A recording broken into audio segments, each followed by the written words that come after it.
Hey everyone, Matt here from Doctors Running. Today we're going to do a review of the Hoka Clifton 8. Can't believe this shoe is already in its 8th iteration. I still remember when the first one came out.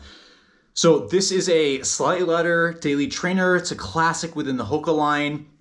The new version there's a lot of changes that happen. So they changed some of the sole, the blend of the midsole, the upper's different. So let's dive in and talk about some of the things and what happened here.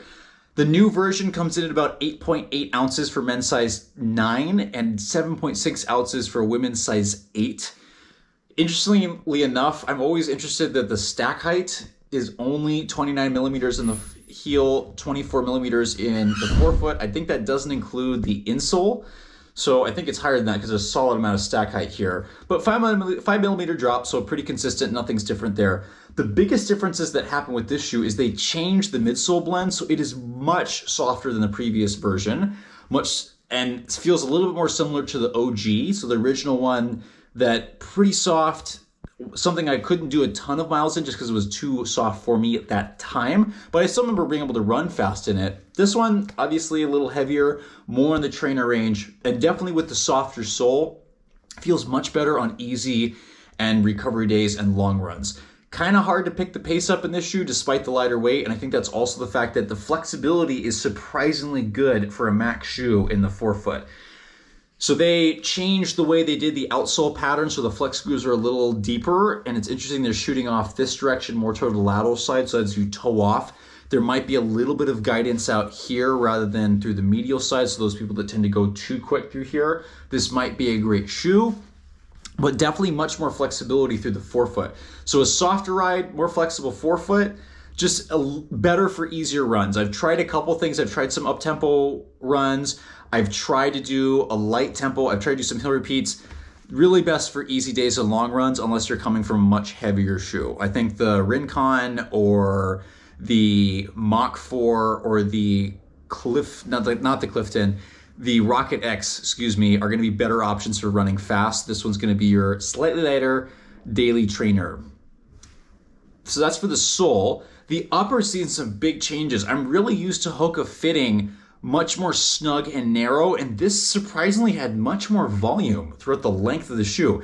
So new mesh upper, really comfortable. I have not run in this sockless, mostly because I'm going to send these to David, and that would be absolutely gross if I sent him shoes that I'd run sockless in, because my feet stink. I keep them clean, but I just don't think they smell very good. I'm not going to put poor David through that. So the volume is much better, much higher. So people that like a snug fit just know that you're probably going to have to lock the laces down a little bit. And that's throughout the length of the shoe. So definitely a more relaxed shoe, more volume. Forefoot, the mesh is really comfortable. It breathes nicely, but it's still decently secure. I didn't even notice there was a toe guard until I'm feeling this right now, and it's super minimal, so didn't notice that at all. Heel is interesting. Again, more and more companies are doing this, what do you call this, elf heel? I had a little bit of instability here where I was slipping out, which may have contributed to the fact that this didn't feel the most secure running fast. I didn't have to lace lock the shoe though. It was still stable enough. I think that has to do with the fact that you sit in this cradle with sidewalls, so the heel stays where it needs to be. But no, when the pace picks up, I was getting a little slippage here. There's a pretty solid heel counter back here, much more solid than I remember. So those that are sensitive to that, just be aware of it. I didn't notice it too much, but it definitely locks things down, and this can push in a little bit. For thoughts as a DPT here, companies, when you guys are designing these, this tends to make things a little harder to lock in unless you really make sure you lock the rest of the foot. Be very careful making any heel counter that dips in like this.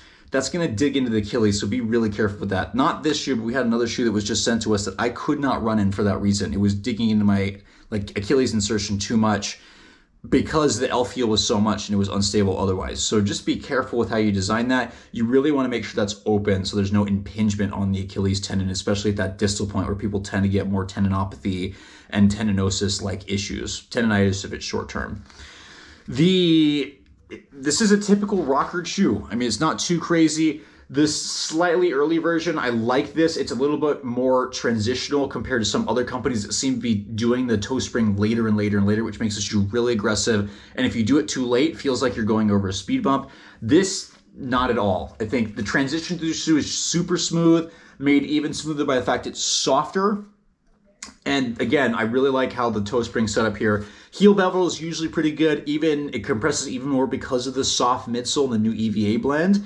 But it's just nice. It's a nice rolling shoe. This is the one that you take when your legs are beat up and you're definitely if your feet are a little bit more swollen. So plenty of room, secure. The tongue is gusseted. I almost forgot that word. So it stays pretty locked in there. Collar's pretty nice. Really good, fairly good updates, and are going to work really well for people who want that softer ride. The Clifton is no longer that cushioned racing shoe. You're not going to find that here, but it is plenty cushion to be a slightly lighter trainer.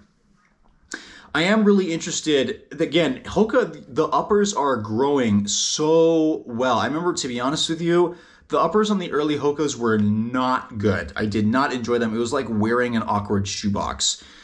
This is much better, much more comfortable, adapts to the foot well while still being comfortable and secure and breathes super well. So really great job on the upper.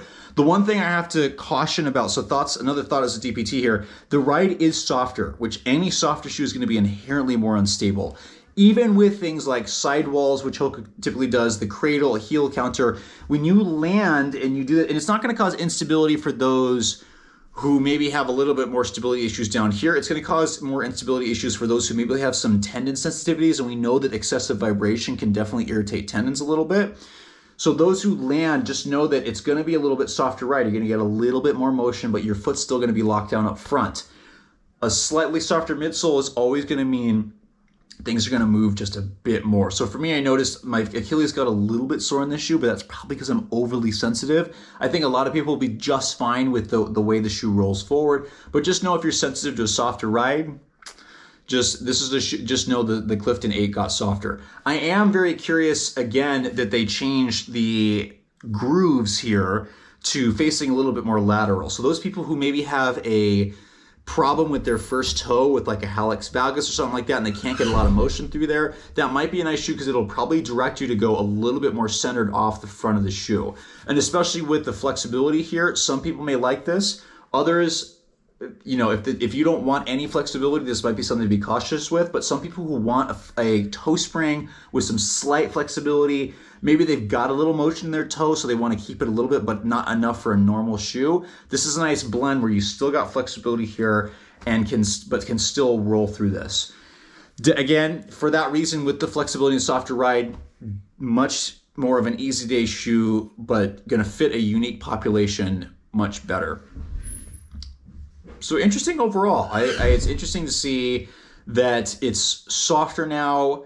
It's moved more into this trainer realm, and just see the number of shoes that Hoka has is always really interesting. Side note, not bad for 35 miles.